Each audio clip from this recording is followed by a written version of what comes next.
How to start a new chat on Zangi. Hi everyone, welcome back to another video from Wake&Tech.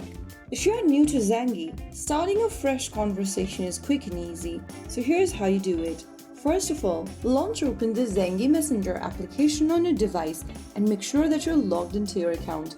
Once you're in, you'll land on the chat section. Here, you will be able to see Start Chat button, tap on it.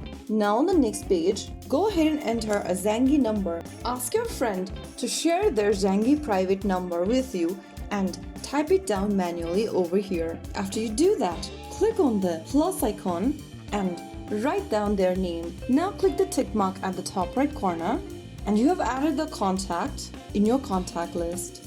Now select the contact from the top and tap on chat. You can now send in the message and that's it. That's how you start a new chat on Zangi. So there you have it. Starting a new chat on Zangi only takes a few taps. To be able to chat with someone, remember that you need to add them as your contact or you must know their Zangi private number. So that's how it's done. If you found the video helpful, don't forget to like, share and subscribe to our channel. I will be back again in the next video. Stay tuned and thank you for watching.